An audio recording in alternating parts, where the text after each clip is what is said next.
요즘 들어 부쩍 제 생각 속에 교회가 무엇인가, 교회란 무엇인가 하는 그런 생각과 함께 지금과 같은 위기의 상황 속에서 우리가 지켜야 될 교회의 본질은 무엇일까 하는 그런 생각을 자주 갖게 됩니다. 코로나19이 발생한 이후에 벌써 시간이 7개월, 8개월이 지나가고 있습니다. 전 세계에 있는 교회들이 이미 많은 변화를 경험해왔고, 앞으로 코로나가 종식이 된다고 하여도 그 이후에 교회가 어떻게 변화할지에 대해서는 너무 궁금증과 함께 목회자뿐만 아니고 신앙인이라면 누구든지 고민을 하지 않을 수 없는 일이라고 생각을 합니다. 이미 수많은 교회들에서 이전에는 한 번도 하지 않았던 온라인 예배를 드리게 됩니다. 그리고 또 하이브리드 예배라는 게 있어요. 그것은 어느 정도는 현장 예배를 드리고 어느 정도는 온라인 예배를 겸해서 드리는 그런 예배, 저희 교회가 지금 하이브리드 예배를 갖고 있습니다. 이렇게 전환을 해서 예배를 드리고 있고, 예배뿐만 아니잖아요. 재직회도, 성경 공부도, 목장 모임도 온라인으로 가지는 그런 교회들이 얼마나 많이 있는지 모릅니다. 이렇게 현재에만 단편적으로 이런 일들이 이루어지는 것 아니라 심지어는 과거 교회의 2000년 역사 가운데 자리를 잡았던 주일 예배입니다. Sunday Worship Service입니다. 교회가 생겨난 이래로 지금까지 2000년 동안 주일 예배를 우리가 지내오고 있었는데, 이 예배들이 분산되기 시작을 합니다. 토요일 날, 그리고 어떤 교회는 금요일 날, 그리고 어떤 교회는 토요일 그리고 주일로 나누어서 예배를 드리는 교회가 생겨나기 시작을 했습니다. 이뿐만이 아닙니다. 온라인으로 주의 만찬식을 가지는 교회가 생겼고, 온라인으로 세례식을 가지는 장로교회들이 생겨나고 있는 거예요. 이런 것들은 아직까지 신학적인 검증이 이루어지지 않은 성례전입니다. 이렇게까지 하는, 그러면서 마치 어떤 브랜드에서 신상품을 만들어 사회에 광고를 하는 것처럼 교회가 이런 마치 신상품을 만들어내듯이 이런 일들을 행하고 있는 것들이 이번 코로나 바이러스의 여파로 교회에 일어난 변화 가운데 한 가지라고 볼 수가 있어요. 그렇지만 여러분에게, 성도님들에게 제가 말씀을 드리는 것은, 이러한 시도들은 본질이 아닌 목회의 한 방법론에 불과한 것이라고 생각을 해요. 방법과 그리고 수단은 우리가 할 수는 있어요. 그렇지만 그렇게 해도 되는지에 대해서 성경적으로, 신학적으로 검증되지 않은 것을 교회들이 시도를 하다가 보면은 나중에 이것이 코로나 바이러스가 끝나고 다시 옛날로 회복이 되려고 할 때에 무척 많은 부작용을 만들어낼 수 있는 일임을 우리는 알아야만 하는 거예요. 오늘 본문은 특별히 23절은 교회를 His body, 그리스도의 몸이라 그렇게 말을 하고 있어요. 여기에 몸이라는 것은 살아있는 유기체를 의미를 합니다. 유기체라는 게 뭐냐? 영어로는 organism이라고 그러는데, 유기체라는 것은 자기 안에 자신과 똑같은 존재를 만들어낼 수 있는 생명력이 있어서 스스로 리프로덕션을 만들어낼 수 있는 것을 우리는 유기체다 그렇게 이야기를 해요. 교회는 유기체인 거예요. 우리가 가지고 있는 비슷한 단어 가운데 organization이라는 단어가 있어요. 우리말로 표현하면 조직입니다. 조직. 그것도 오르가니즘에서 나온 단어이긴 합니다. 그렇지만 세상에는 수많은 오르가니제이션들이, 조직들이 있어요. 학교들이 있고 회사들이 있고 기업들이 있고, 그렇지만 이 많은 오르가니제이션들, 그래서 같은 목적을 위해서 사람들이 그 같은 조직에 모여 있음에도 불구하고 우리는 교회 이외의 어떤 조직에도 그것을 생명체다, 유기체다라고 이름을 붙이는 조직체는 세상에 없다는 것을 알아야만 하는 거예요. 여러분이 이거를 알아야 되는 거예요.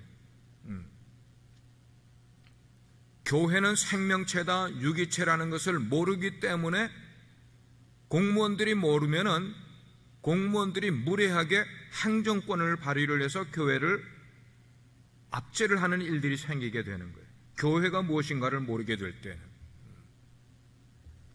오직 하나님께서 이 땅에 세우신 교회만이 생명 공동체라는 것을 세상 사람들은 모르지만 우리는 알고 신앙생활을 해나가야 된다는 것입니다. 그러면은 왜 유독 교회만 유기체라고 하는 걸까 하는 거예요.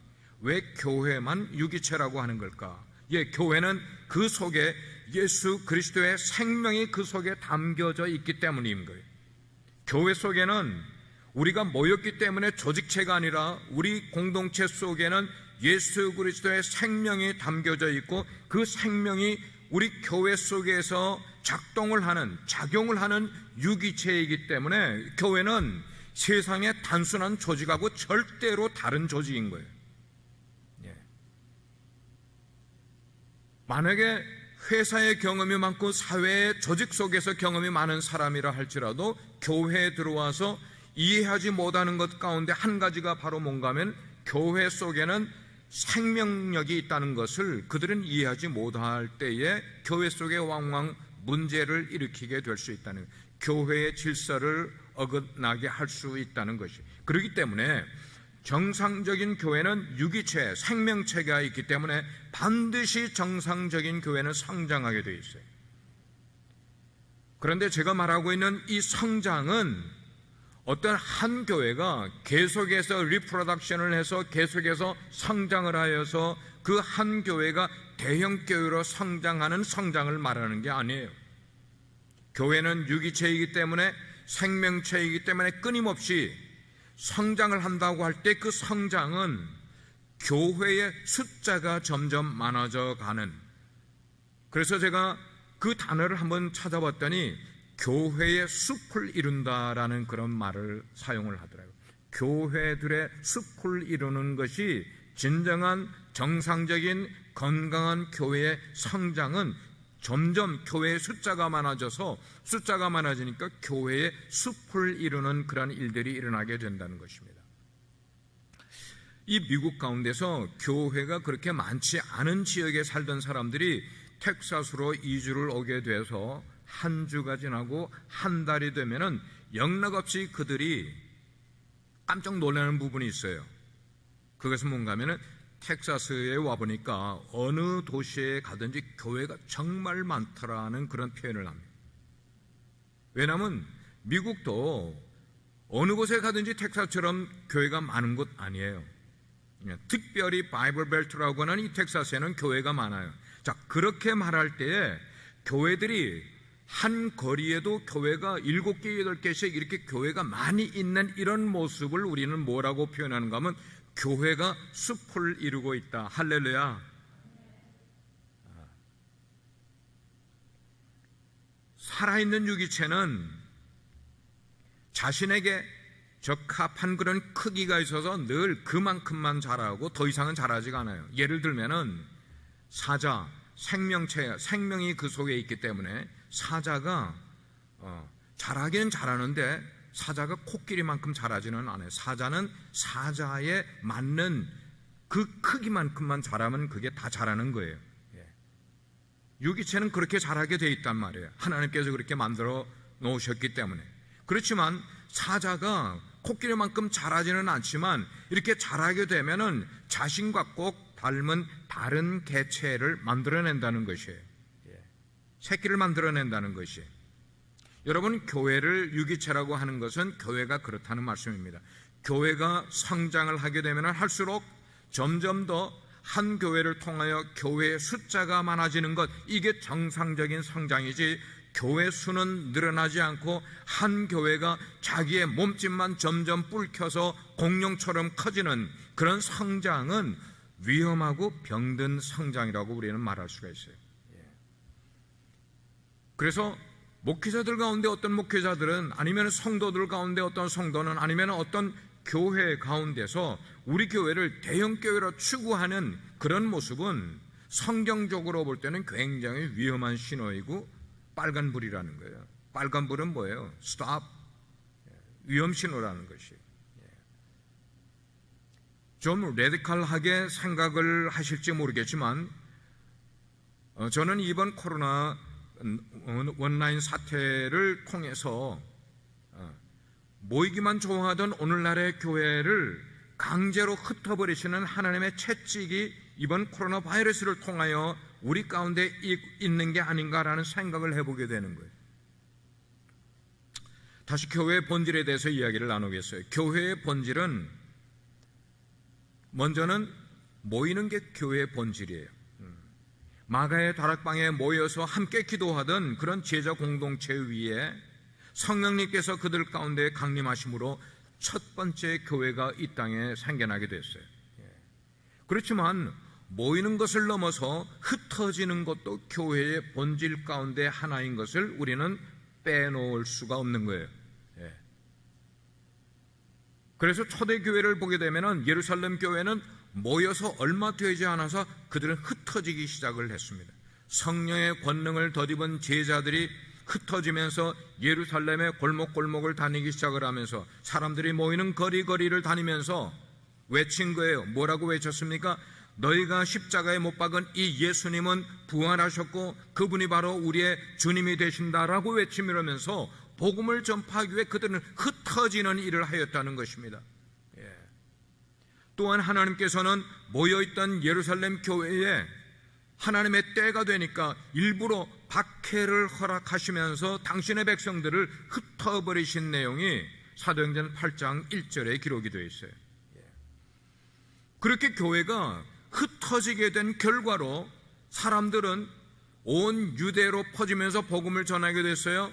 예루살렘에만 있던 그리스도인들이 유대로 퍼져나갑니다. 유대 땅에 있던 사람들이 사마리아로 나가서 복음을 전하기 시작을 합니다. 그 이후로도 복음은 제자들이 흩어지는 그 가는 곳곳마다 계속해서 아시아로 흩어지게 되면서 유럽으로 흩어지게 되면서 온 열방으로 선교사들의 발길을 통하여 전해지면서 19세기 말에는 대한민국, 그 당시는 조선 땅에도 복음이 들어오게 됐고 그 조선 땅에서 복음이 폭발을 하면서 얼마나 놀라운 역사를 일으키면서 그 복음을 가졌던 사람들이 지금 미국으로 제2주를 하면서 믿음의 유산이 우리에게까지, 한국 민족인 우리에게까지 전수가 된 거. 어떻게? 역으로 전수가 돼요. 복음이 미국에서 한국에 들어왔는데 다시 한국으로부터 미국으로 복음이 역으로 전수가 되는 일들이 일어나고 있는 거예요.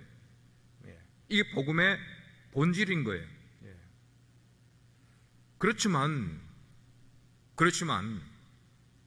오늘날 불행하게도 코로나 온라인의 영향으로 교회들은 모이고 싶어도 모일 수가 없게 되어버렸어요. 그런데 만약에 이 사태가 하나님께서 모여있던 교회들을 강제로 흩어버리셨다면 여러분들 어떻게 생각하시겠어요? 하나님의 흩어뜨리는 방법이 1세기에는 핍박과 박해였다면 21세기인 지금 교회가 흩어지지 않고 모이기만 하는 것으로 집중하고 있는 교회에 코로나 바이러스를 통해서 모이지 못하도록 흩으셨다면 여러분들 어떻게 생각을 하시겠어요?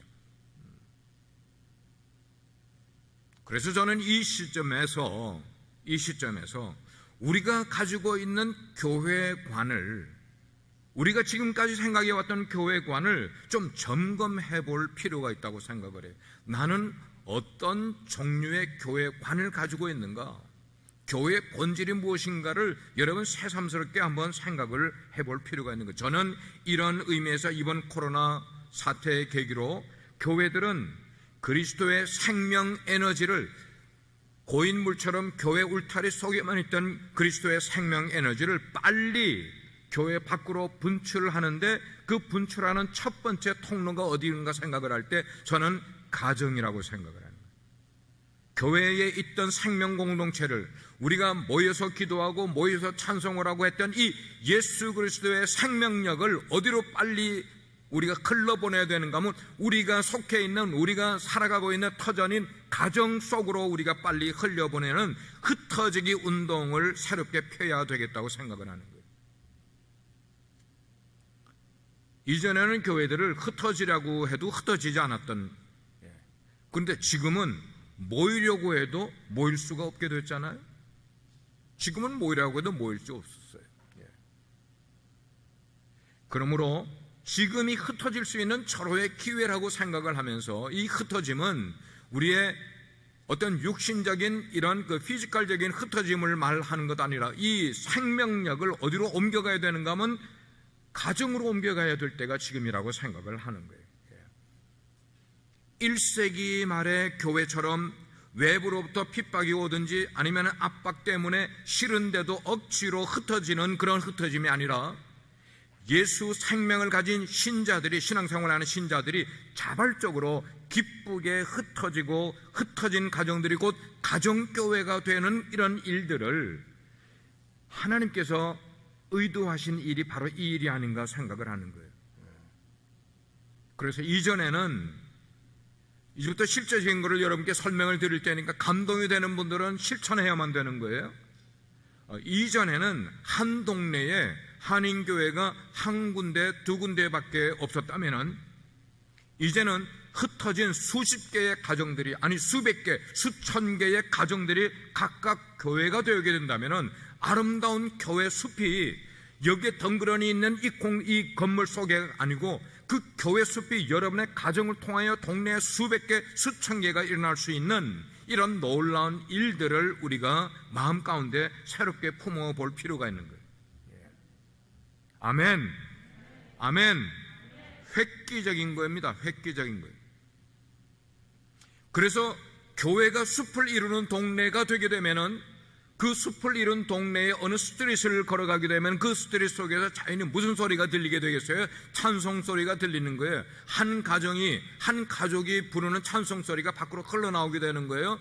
지나가게 되는데 기도 소리가 그 골목에서 들리게 되는 것이에요. 그렇게 되므로 지역 사회에 하나님의 선한 영향력이 회복되는 것이 코로나 시대에 하나님께서 우리를 통하여서 주신 새로운 국면의 사명이 아닌가 이렇게 생각을 하는 거예요.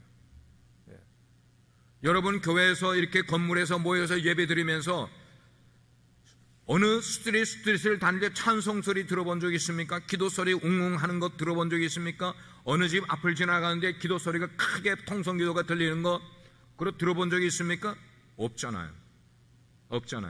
그 말은 뭐예요? 교회가 모이는 교회로밖에, 절반 교회로밖에 그 역할을 하지 못했었다는 것을 우리가 깨닫게 되는 결론인 거예요. 오늘 본문을 보면은 사도 바울이 에베소 교회 성도들을 위해서 기도하는 내용이 기록이 되어 있어요. 그 기도의 주된 내용은 두 가지로 집약이 되는데, 먼저는 17절에서 말씀하시기를 이렇게 사도 바울이 이야기를 했어요. 에베소 교회 성도들에게 너희들이 하나님을 바르게 알게 해달라고 내가 하나님께 기도한다, 그렇게 이야기를 하고 있어요. 너희들이 하나님을 바르게 알기를 기도한다. 우리는 먼저 하나님을 잘 알아야만 되는 거예요. 그런데 여기 지금 안다고 말한 이 말은 지식적으로 아는 알미 아니라 인격적이고 체험적으로 하나님을 만난, 그래서 요즘 제가 구원 간증을 여러 성도님들에게, 리더들에게 하면서 계속해서 이야기하는 게 뭐래? 당신이 체험한 예수 그리스도를 쓰십시오. 뭐 하나님의 아들이고 나를 위해서 십자가에 달려 돌아가시고 이런 이야기 하지 말고, 성경에 있는 이야기 하지 말고 당신이 만난 예수 그리스도가 어떤 분인지를 쓰십시오라고 이야기를 하는 거예요. 이게 뭐냐면 하나님을 아는 거예요. 이게 예수님을 정말 아는 거예요. 체험적으로, 인격적으로 만난. 물론 우리는 하나님이 계시다는 것 알고 있으면서 하나님은 삼위일체의 하나님이시라는 것도 우리는 알고 있습니다만은 이것은 우리가 들어서 알고 있는 지식적으로 하나님을 아는 내용이라는 겁니다. 그렇지만 여기 지금 17절에 기록된 안다고 하는 것은 히브리어로는 야다인데, 이것은 뭐냐면 마치 이거를 표현하면 제일 좋은 표현이 그게 한 남자가 한 여자를 육체적으로 경험한다는 그런 말이에요. 이게 무슨 말인지 이해가 되시죠? 여기 안다는 것은 그거예요. 지식적으로 아는 게 아니라 체험을 통해서, 경험을 통해서 한다.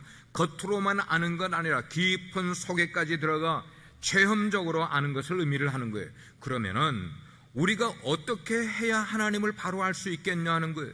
교회를 다니는데 그냥 다니는 것도 아니라 하나님을 바르게 알아야 되는데 어떻게 하면 하나님을 바르게 알 수가 있는가? 사도 바울이 이 말씀을 통해 주시는 것은 하나님께서 우리에게 지혜와 계시의 정신을 주시면 우리가 하나님을 바르게 알 수 있다고 사도 바울이 말씀을 하고 있어요. 그렇습니다. 우리가 하나님을 더 깊이 알아가고 그분과 동행하는 삶을 살려면은 계시의 영이 우리 가운데 필요한데, 여기 계시의 영은 한마디로 하면은 성령님을 말하는 거예요. 지혜와 계시의 영은 성령님인 거예요.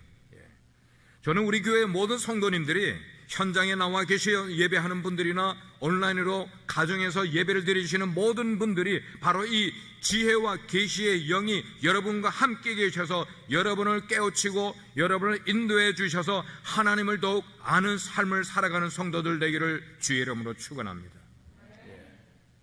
다음은 사도 바울이 에베소 교회를 위해 기도하게 될 때에 성도들이여 너희들이 하나님으로부터 받은 것이 무엇인지를 알기를 내가 기도한다고 이야기를 했어요. 하나님으로부터 받은 것이 무엇인지를 너희가 알기를 원한다고 기도를 하는 거예요. 그래서 사도 바울은 그 일을 위해서 18절에서 우리의 마음의 눈을 밝혀달라고 기도를 하고 있어요. 하나님이 우리에게 주신 것이 무엇인지를 알려면은 우리의 마음의 눈이 밝아져야 된다고 이야기를 하는 거예요. 우리 마음의 눈이 밝아져야 된다. 이게 무슨 의미인가? 사랑하는 성도 여러분, 하나님이 주신 것은, 우리에게 주신 것은 무엇이든지 모든 게 다 귀한 것임을 믿으시면 아멘 하세요. 하나님이 우리에게 주신 것은 보이는 것이나 만질 수 있는 것이나 보이지 않는 모든 것들이 다 귀한 거예요. 사탄은 우리에게 눈에 보이는 현실만 우리에게 살아가게 만드는 것이 사탄이지만, 성령님은 눈에 보이지 않는 것들까지 우리가 얻는 삶을 살아가도록 인도해 주시는 분이 성령님이세요. 그러면 여러분은 누구의 인도를 받는 삶을 지금 살아가고 있는지를 한번 생각해 보시길 바라요. 안타까운 것은 뭐냐면은 여기에 마음의 눈을 밝혀서 하나님이 우리에게 주신 것을 알게끔 그걸 위해서 기도한다는 이 말 속에는 안타깝게도 에베소 교회 성도들이 하나님이 그들에게 주신 귀한 것들을 자기들이 받았는데도 불구하고 볼 줄 아는 눈이 감겨져 있다는 말씀인 거예요. 감겨져 있으니까 하나님이 그들에게 주신 귀한 것들이 무엇인지를 모르고 인생을 살아가더라 이 말입니다. 예, 그렇습니다. 우리의 마음의 눈이 다 가리워 있기 때문에 모르는 거예요. 오늘 살아가는 우리들의 모습도 마찬가지예요. 세상에 있는 것들을 보는 눈은 너무나 밝게 떠 있습니다. 어디에 가면 물건이 싼지도 알고 있고, 어디에 가면 좋은 물건을 싸게 구입하는지도 알고 있고, 어디 가면 맛있는 식당이 있는지도 알고 있고, 어디 가면 재미있고 즐겁게 놀 수 있는 그런 것들은 너무나 환히 꿰고 살아가고 있으면서도 정작 우리들의 마음의 눈은 가리워져 있어서 자기에게 있는 것, 뭐예요? 하나님이 우리에게 주신 귀한 것들은 모른 채로 인생을 살아가니까 누리지 못하잖아요. 지난주에 설교했잖아요. 세상 사람들이 모르는 평안이 우리에게 있기를, 세상 사람들이 모르는 그런 기쁨이, 세상 사람들이 모르는 행복이 우리에게 있기를 모르니까 누리지 못하는 삶을 살아가고 있더란 말이에요. 사도 바울은 우리 마음의 눈을 밝히사 하나님이 주신 귀한 것들을 알고 살아가게, 신앙생활하게 해주었소서라고 기도를 드리고 있는 거예요. 그러면 우리가 알아야 될 하나님이 주신 귀한 것들은 뭘까? 18절에 보니까 이런 말씀이 기록되어 있어요. 그 기업의 영광의 풍성함이 무엇인지를 알게 해달라고 기도를 했다고 그러는데, 그 기업의 영광의 풍성함을 하나님이 우리에게 주셨다고 사도 바울이 이야기를 하고 있어요. 사랑하는 성도 여러분, 우리가 하나님의 자녀가 되게 되면은 우리에게는 장차 어떤 일들이 일어나게 되는지를 아십니까? 우리가 하나님의 자녀가 되면은 우리는 다른 것보다도 하나님의 상속자가 된다고 성경은 말씀하고 있어요. 하나님의 상속자가 되면 하나님의 기업을 우리가 누리는 삶을 살게 된다는 거예요. 그 하나님의 기업이 얼마나 우리의 삶에 영광스럽고 귀한 것인지를 우리가 이것을 알고 살아가게 된다면은, 에베소 교회 성도들이 그거를 알게 해달라고 기도를 한 그 기도가 장 목사의 기도인 거예요. 지금처럼 코로나 바이러스를 통하여서 재난을 겪으면서 성도님들이 힘들어하고 있고 초라한 삶을 살아가는 것 같이 여기고 있고 볼품없이 인생을 살아가고 있지만, 우리는 장차 세상 사람들이 알지 못하는 영광스러운 하나님의 기업을 누릴 사람들이라는 말이에요. 이것을 아는 마음의 눈을 가지고 살아가는 것이 오늘을 살아가는 우리들에게 얼마나 중요한지를 성경이 말씀을 하고 있는 거예요. 두 번째로는 19절에 나와 있어요. 우리에게 베푸신 능력의 지극히 크심이 어떠한 것임을 알게 해달라고 사도 바울이 기도를 하고 있어요. 자, 여기서 조금 신학적인 내용을 여러분께 말씀을 드리는데 귀만 잘 기울이시면 설명을 쉽게 해드리겠어요. 하나님이 우리를 부르셔서 소망을 주셔서 이걸 우리는 구원받았다 그런 거예요. 이거는 과거에 일어난 일이에요. 예수님이 십자가에 달려 돌아가실 때에 이미 우리는 하나님이 우리를 부르시고 그리고 소망을 주셨어요. 두 번째는 영광스러운 기업 우리가 얻게 되는 이것은 미래에 하나님이 우리에게 주실 것이에요. 언제요? 아마 이것은 하늘나라에 가게 되면 하나님이 우리에게 영광스러운 기업을 마련해 놓으신 것을 줄 수도 있고, 혹은 우리가 현실을 살아갈 때 오늘과 같은 어려운 때를 지나면서도 하나님의 은혜를 생각을 하면서 하나님이 이겨낼 힘을 주고 겪어갈 능력을 허락해 주시면 그것이 바로 영광스러운 기업이라고 볼 수도 있는 거예요. 이거는 미래에 일어날 일이고 현재일 수 있는 거예요. 그 다음에 세 번째, 그럼 현재는 하나님이 우리에게 뭘 주시는가? 하나님께서는 당신의 크신 능력으로 우리를 지키시며 보호해 주신다고 말씀을 하고 있는 거예요. 할렐루야. 다시 이야기를 드려요. 중요한 거기 때문에. 하나님께서는 과거에 우리를 부르시고 우리에게 소망을 허락해 주셨어요. 구원을 허락해 주셨어요. 과거의 일이에요. 그리고 미래에는 뭐예요? 영광스러운 하나님의 기업을 우리에게 주시겠다고 약속을 해 주셨어요. 그러면 하나가 남는 시제는 뭐예요? 현재는 어떻게 하는가? 하나님의 크신 능력이 우리 가운데 임하여서 우리로 하여금 우리를 하나님의 능력이 붙들어 주시고 지키시고 보호해 주고 계시다는 거예요. 그렇습니다. 바울은 우리가 하나님을 알 뿐만 아니고 하나님에게 받은 것을 알 수 있는 눈을 달라고 하나님께 기도를 드린 거예요. 누구를 위해요? 에베소 교회 성도들을. 이것을 알게 되면 우리들의 삶에 놀라운 변화가 일어나게 된다는 거예요. 성도 여러분, 크리스찬이나 넌 크리스찬이나 코로나 바이러스를 피해 갈 길이 없어요. 지금은 넌 크리스찬들도 코로나 바이러스를 겪어가고 있지만 우리 크리스찬들도 코로나를 함께 겪어가고 있어요. 우리가 비록 이것 때문에 대면 예배를 드리지 못하고 학생들은 학교 생활을 바르게 지금 제대로 하지 못하고 있고, 기업을 운영하거나 생업을 하시는 분들은 생업에 지장을 받고 영업을 하고 있는 것이 틀림이 없다 하더라도 하나님으로부터 받은 귀한 것들이 무엇인지를, 이 세 가지의 귀한 것들, 조금 전에 제가 말씀드린 이 세 가지의 귀한 것들을 우리가 내 삶 가운데서 알고 깨닫고 살아가게 되면은 우리는 이 상황 가운데서도 낙심하든지 좌절하든지 하지 않고 소망을 가지고 살아갈 수 있는 줄 믿습니다. 그게 믿음 있는 사람의 다른 모습이에요. 저와 여러분은 이미 이런 것들을 다 받은 자들이에요. 과거의 것이나 미래의 것이나 현재의 것을 다 받고 살아가는 자들이에요. 우리는 하나님으로부터 부름 받은 자들이라는 말씀입니다. 그리고 상속자가 될 것입니다. 그리고 현재로서는 하나님의 능력이 우리와 함께하는 삶을 살아가고 있는 거예요. 하나님의 능력이 함께 살아가게 되면 세상 방법으로 인생을 살아가지 아니하고 하나님의 방법으로 인생을 살아가는 길을 깨닫게 된다는 거죠. 이 어려운 상황 가운데서도 우리가 이 사실을 바르게 알므로 지금 어떤 어려움과 어떤 나쁜 상황이 우리 주변에, 아니 우리의 삶의 중심에까지 다가와 있다 할지라도 이것들을 극복해 나가면서 하나님께 영광 돌리는 삶을 살아가는 저와 여러분이 되기를 주의 이름으로 축원합니다. 다시 교회론 쪽으로 돌아갑니다. 교회론 쪽으로. 오늘날 대부분의 신자들은 주일이 되면은 주일날 하루 교회 가서 예배를 드리고 오면은 이것이 내가 신앙생활을 다 한 것처럼 생각하는 사람들이 많이 있어요. 많은 분들이 그렇게 생각을 해요.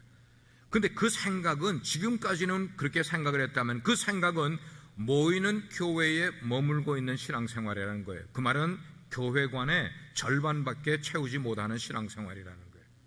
그렇죠? 다시 한번 따라합니다. 교회는 모이고 그 다음에는 흩어지는 거다.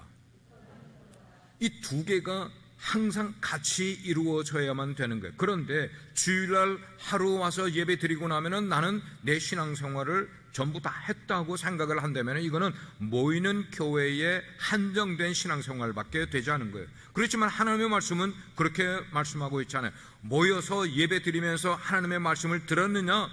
듣기만 하면 안 되고 그 다음에는 그 들은 내용들을 흩어져서 실제로 여러분의 삶의 터전으로 가지고 행동으로 살아내야 된다고 말씀을 하고 있는 거예요. 여러분들이 현장 예배에 나오셨습니까? 가정에서 예배를 지금 드리고 말씀을 듣고 있습니까? 이 말씀을 들은 것이 내 신앙생활이 다가 아니고 들은 말씀이 여러분의 삶의 현장에서 살아내줘야만 되는 것이, 이게 우리의 신앙생활의 모습이에요. 그래야 하나님의 나라를 모래 위에 세운 그런 건축가가 아니라 바위 위에 세운 건축가, 그 바위가 뭐라고 그래서요? 예수 그리스도라고 말씀을 하고 있지 않습니까? 이렇게 내가 들은 하나님의 말씀을 살아내는 현상, 이것은 말씀을 들은 신자 한 사람 한 사람의 일상의 터전이 되어버리는 거예요. 일상의 터전. 저는 이렇게 하나님의 말씀을 가슴에 품은 한 사람 한 사람의 그런 일상을 흩어지는 교회라고 표현을 하고 싶어요. 여러분들이 여기에 와서 예배를 드리셨습니까? 말씀을 들으셨습니까? 그 들은 말씀을 여러분의 삶의 현장으로 가지고 가게 되면은 여러분 한 분 한 분들이 바로 흩어지는 교회가 되는 줄 믿는 거예요. 그리고 모이는 교회를 넘어서 흩어지는 교회를 그렇게 변화되는 그런 중요한 방법 가운데 하나가 뭐냐면 현장 예배의 경계를 넘어가는 생활신앙, 말 그대로 표현하면 생활화하는 그런 신앙. 오히려 코로나 바이러스 이 기간 동안에 우리의 신앙을 생활화하는 것이 더 좋은 기회가 될지도 모르겠어요. 이런 신앙생활을 실제로 여러분들이 여러분의 신앙에서 실천하기 위해서 여러분께 장 목사가 제안하는 이 방법을 사용해 보시길 바랍니다. 실천할 내용입니다. 여러분들이 동네에 제일 이거를 실천하기 좋은 가정들은 가깝게 사는 가정들, 두 가정이 모이는 거예요. 아니면 여러분들이 진짜 마음을 통하면서 가깝게 지내는 두 가정, 저는 두 가정이면 좋다고 생각을 해요.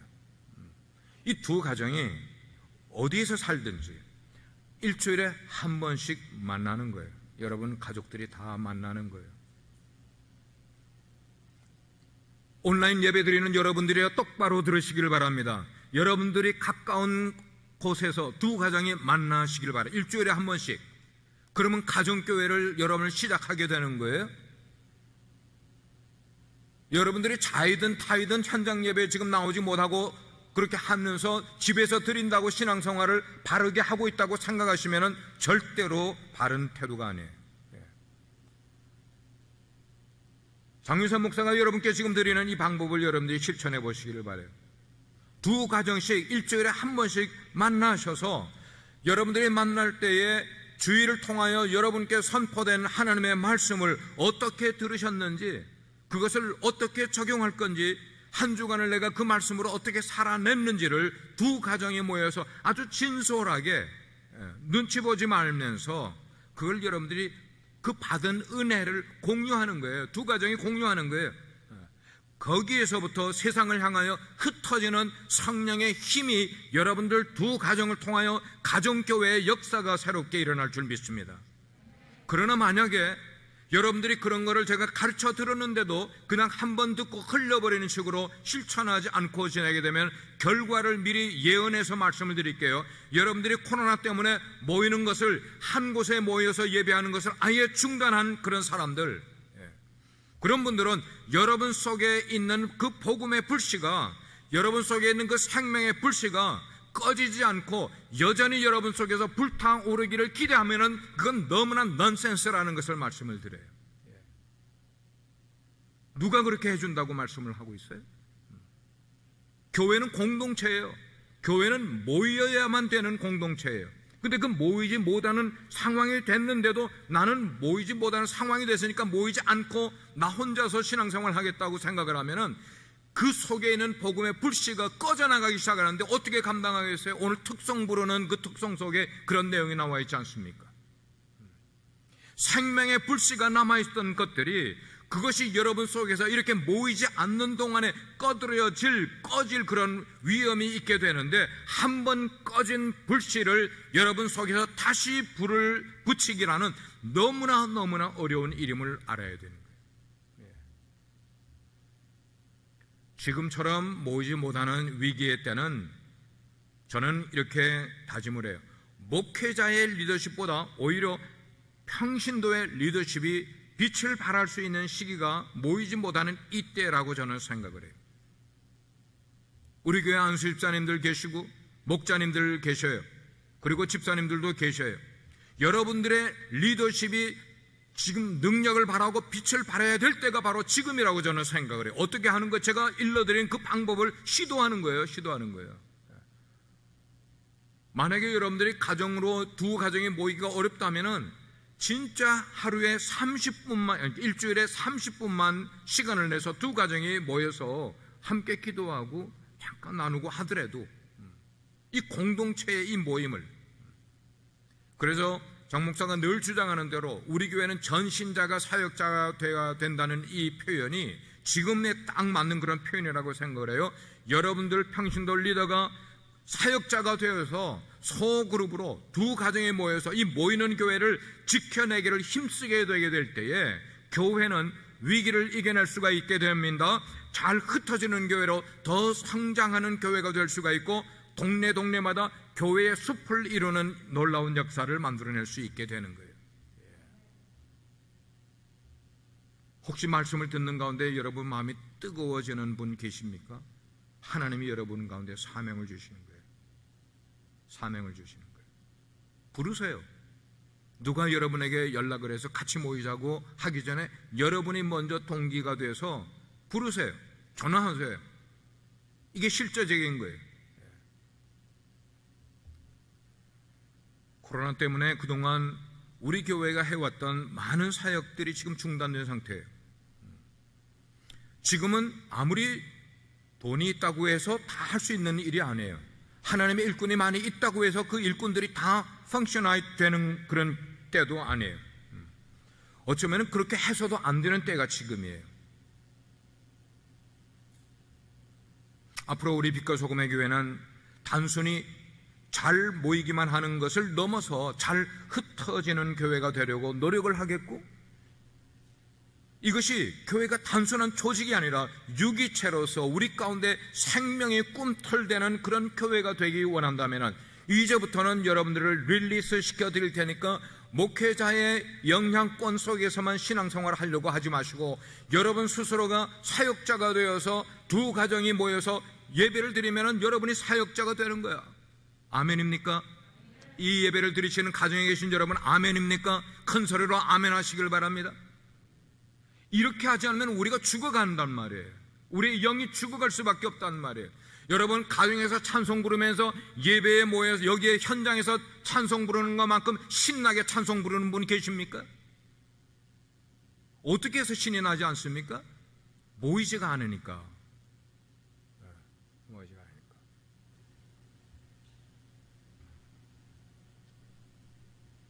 저는 이 기간을 통하여서 진짜 생명력이 있는지 없는지를 우리 스스로가 테스트 해보는 기간이 되면 좋겠다 생각해요.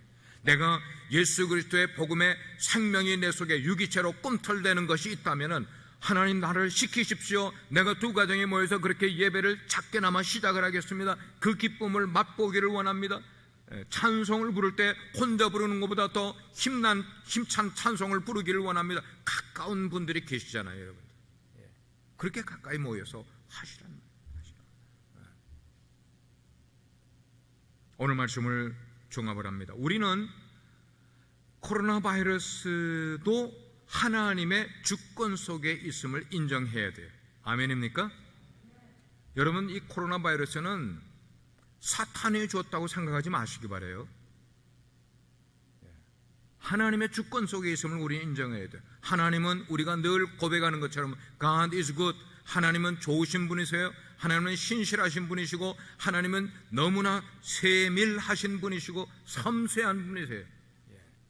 이 표현 가운데는 하나님은 우리를 고통당하도록 힘들게 하도록 코로나 바이러스를 허락하신 것이 아니라 우리 그리스도인들에게 깨닫게 하기 위해서예요. 그럼 깨달아야 되는 거예요. 하나님은 코로나 원나인을 통하여서도 좋은 일을 이루시고 복음의 진보를 이루실 수 있는 분이 우리가 믿는 하나님이심을 믿습니다. 그러므로 우리는 코로나에 대해서 너무 위축되지 마시길 바라요. 너무 벌벌 떠는 여러분의 밤에 잠 못 잘 정도로 그것 때문에 스트레스 받지를 마시길 바랍니다. 왜? 현재 하나님께서는 우리를 하나님의 큰 능력으로 붙드시고 지켜주신다고 약속했기 때문에. 할렐루야. 그러므로 우리는 세상이 지금 요구하고 있는 소셜 디스턴스는 우리가 잘 지키되 우리 성도들 한 가정들 지체들끼리의 이 마음의 거리는 더 좁혀나갈 수 있는 이 기간이 되고 기도의 끈을 더 좁혀나가게 될 때에 하나님의 놀라운 역사를 경험할 수 있는 우리 빗소 공동체가 되기를 주의 이름으로 축원합니다. 기도하겠습니다. 하나님, 흩어지는 가정교회를 우리 성도들과 나눴습니다. 그리고 우리의 목표는, 우리의 바람은 이 지역사회에 흩어져 가정에서 교회에 단을 쌓게 될 때에 그들이 있는 동네가 아름다운 교회 숲을 이루는 동네가 될 수 있도록 주님 은혜 베풀어 주옵소서. 그렇게만 된다면 하나님께서는 이 코로나 바이러스를 통하여서도, 이 사태를 통하여서도 하나님의 놀라운 역사를 이루어 가실 줄 믿습니다. 예전에는 하나님을 모르던 사람이 그 가정교회에 참여해서 복음을 듣고 하나님을 만날 수 있는 역사도 나타내 주시옵소서. 예수 그리스도의 이름으로 기도합니다.